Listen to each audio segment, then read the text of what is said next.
Well, welcome to Across the Park podcast with myself, Ian Mills. It is the big match preview, and when I say big, it is absolutely massive. I'm delighted to be joined by Southampton fan and journalist over at The Athletic, Jacob Tanswell. Jacob, Happy New Year, first of all, and thanks for joining Across the Park podcast. How are you? I'm all good. Happy New Year to you guys as well. Yeah, I'm doing well, and I know we're a few days out already, but it does feel quite a nervous, tense game, doesn't it? Mate, it feels massive. I'm nervous, not going to lie. I'm nervous for it. It's got a feeling of a 9-pointer, not a 6-pointer. I think as we come into this part of the season now, teams will start pulling away. The tight league becomes untight, and the ones down there will get left. I'm just really hoping selflessly it's not going to be us. Yeah, that's the thing. I think Southampton are going there. Obviously, their record at Goodison is woeful. If they lose again, it'll be a record-breaking 7th defeat in a row for Southampton, and that's never happened. So confidence is so low. Mate, you're playing the right team. Trust me. Enter Everton. You'll be fine. What we do usually is, I mean, us fans may not know the ins and outs of your season. We see some things on The Athletic and we see some things on the TV, but just to get a fan's perspective, really, of how it's been, first of all, for you, and then we'll move on to the game itself. I'm looking at a couple of sales that Southampton made in the summer. Romeo and Redmond, they, for me, were always sort of staples. When I thought of Southampton, they were probably two of the players I did think of. What was the reason behind them sales, and do you think that hurt the team? Nathan Redmond, not so much. I think he was coming out of the team towards the back end of last season. Him and Ralph Hasenhüttl had a fractured relationship towards the end. They've always been up or down, but it was towards the end. It just felt the right time, and not many fans would bemoan that. In terms of Romeo, Ralph Hasenhüttl wanted to keep him. The closest football operation wanted to keep him as well. But then Oriel just had a kid. He wanted to go back to his homeland, and he had 8 years at Southampton, incredible service. So he went above them. He went to the owners and said, "Can I leave?" And they said yes. So they granted his wishes, no problem at all. The issue was replacing Oriel Romeo, and he was alongside Ward-Prowse, who's the only experienced player there, or proven Premier League player, and he had left on deadline day. So they replaced him with Ainsley Maitland-Niles, who's a completely different type of midfielder, nowhere near as robust. He's not a number 6 really, and they've really been effective without Romeo, because with Romeo, he didn't used to move a lot, but he used to keep things ticking over. He was continuity, and without Romeo, it just feels like that Southampton's backbone, their structure is completely gone. So he's really the main absentee. Yeah, I mean, like I said, he's one of those that sprung to my mind. He's not only a good player, but someone that I imagine was a fan's favourite as well. He was always a staple of the team. Keeping on transfers, one player, again, I don't watch Southampton an awful lot, but I think quite impressed by is Bella Kotchap, the centre-half. Is he a bit of a fan's favourite? And do you worry about holding on to him if the worst happens? Yes, listen, Southampton never keep hold of their best talent, do they? So I think supporters are used to it by now. Bella Kotchap, though, he came for 10 million, already in the World Cup squad. He dislodged Mats Hummels, which is quite a big feat in itself. He struggled recently. He dislocated his shoulder before the World Cup, and he's not really quite got back to that form, but he's only 20. He's so big, so imposing. And I think Southampton are looking at him. They're looking at how much Leicester got for Wesley Fofana, and they're thinking if we can get a similar price to that 70 million mark, it's going to be good. And so that just speaks volumes of how good he is. Southampton recruitment, and this is the weird thing, it's been quite good.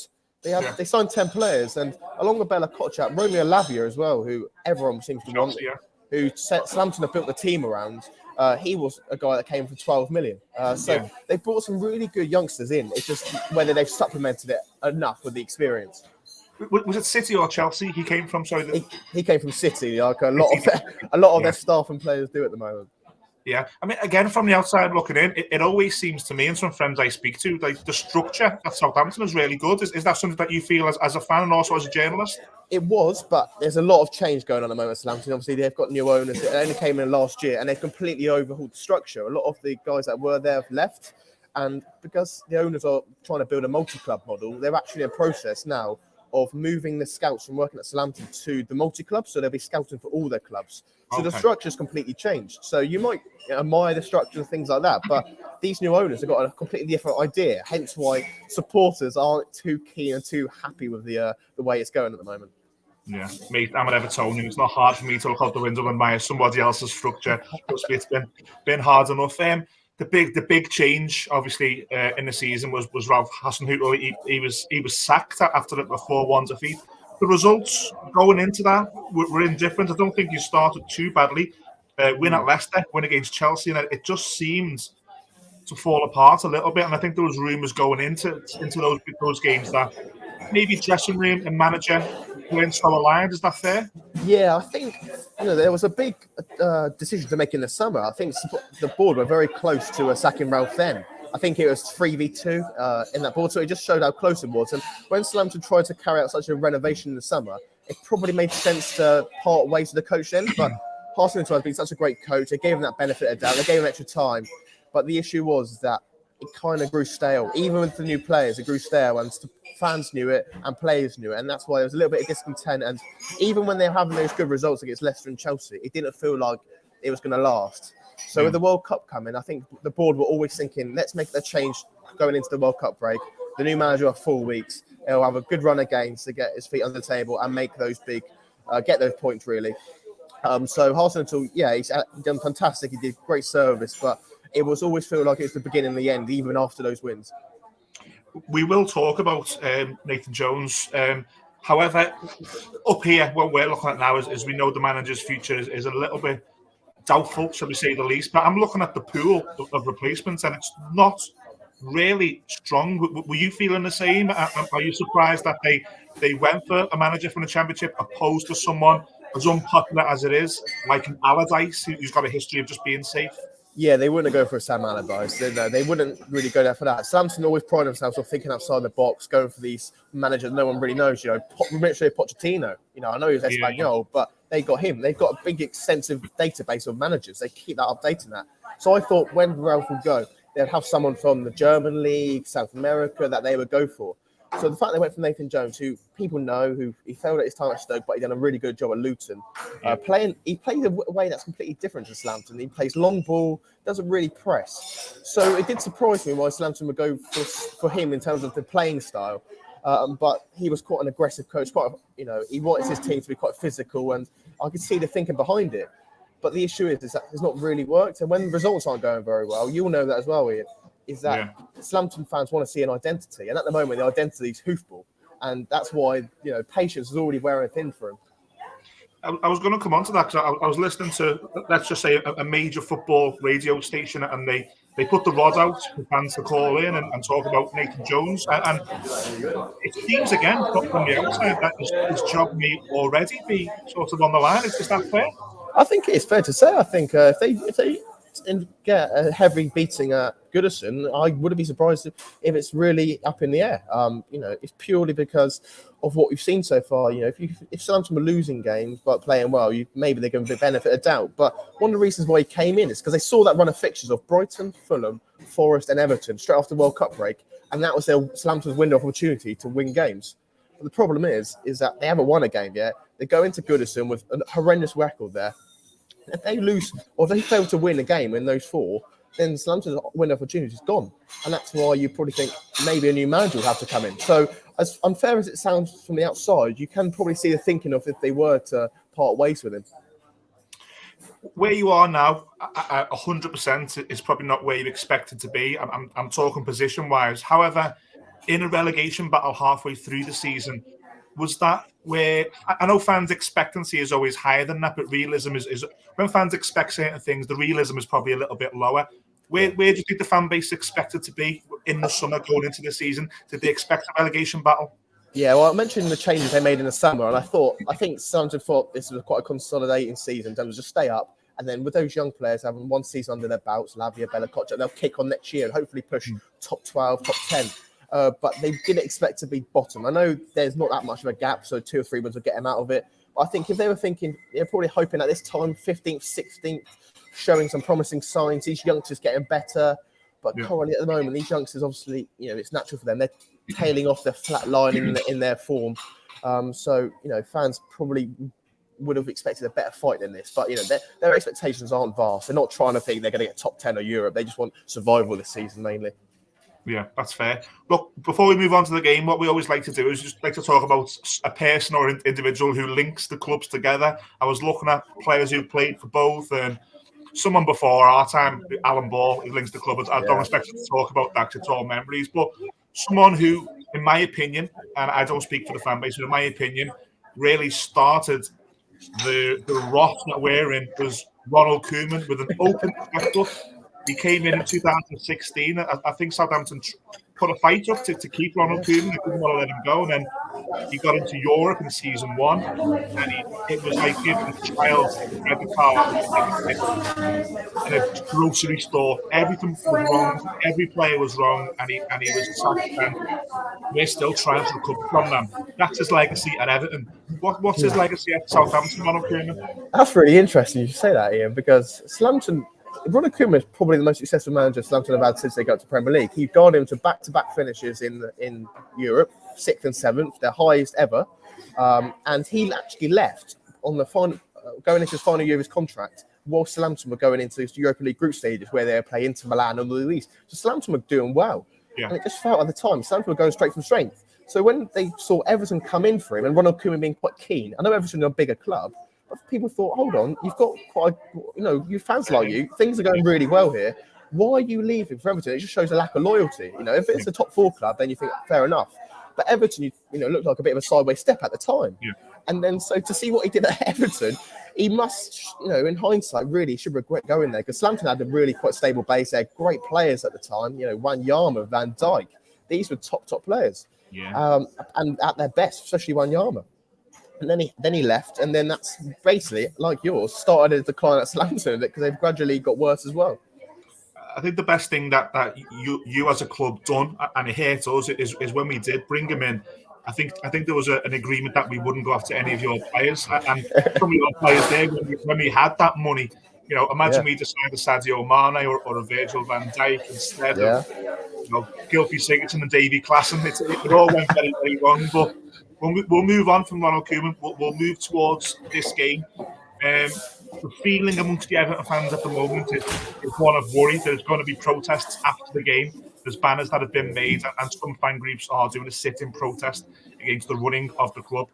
Flip side of that, there's also going to be a coach welcome for the team, where the fans are going to welcome the team and really try and get the team over the line. So that's where we are. A little bit of chaos at Everton Football Club. It wouldn't be Everton Football Club without it. How are your fans feeling going into this? Is there a fear of this game? Is there an expectancy or a hope? Or not a hope, maybe an expectancy of getting a result at Goodison? No, I think expectations are very low. Southampton fans are, I wouldn't say they're as angry as Everton fans are towards the board, but they are, extremely doubtful about these new owners. I don't think Southampton fans have got it in them, or they're not typically supporters to protest or show their feeling like that, but they are very unhappy. And I've joked around with Paddy Boylan, who works for the Athletic and the Everton, about there might be a boo off during the game because both fans just completely hate or dislike the way the club's running at the moment. So I think expectations are very low, and I think Southampton fans are. I know Everton have been atrocious these last couple of months, but there's no expectation that they'll get anything from Goodison Park. Yeah, wow. How will the team set up? You've alluded to the style there. The style's different. There's more of a long ball aspect. What I think Everton will do is I think we'll continue now to play the difficult to beat, which is 3 centre halves. And they'll, if Dominic Calvert-Lewin's fit, he'll be absolutely massive in this game. But you're certainly not going to see from Everton a setup that's going to be free-flowing and attacking. It's going to be cautious and maybe set up to try and win 1-0. How will Southampton set up, do you feel? It might be quite a stodgy game then. Nathan Jones has changed system, I think, 11 times in 4 games. So you don't really know. He went back to back 4 in that cup game, but his ideal formation is a 3-5-2 or a 5-3-2, however you want to say it. And he actually wants to have 5 centre-backs in by the end of this window, hence why he's very interested in Michael Keane. So I wouldn't be surprised if he does go back to that back 3, despite winning on the weekend in the FA Cup. He wants to go long. He wants to ideally play with 2 strikers, Shea Adams, another player that Everton were interested in, and either Adam Armstrong or Joe Aribo up there. And he'll look to go long and pragmatic as well. So it could be a game where it gets quickly to an impasse because both teams are trying to play the same way and both are so low on confidence. Yeah, look, not that we promote gambling on this podcast, but do not do both teams to score. If you're watching this, I can't see it. I can't even see it over 1.5. I think the Evertonians, and this may sound strange to any Southampton fans who are watching on the hashtag, but I think the Evertonians are going to be massive in this game. I think how the Evertonians will get behind the team, and maybe if we do have a bad start or go 1-0 down, we've already showed that that team do react at time. Last season, they reacted to the coach welcomings. They reacted to the fans getting behind them. So I think the Evertonians are going to be massive. I don't know whether you'll bring large numbers to counter that. I know Southampton fans are always loud, despite the numbers.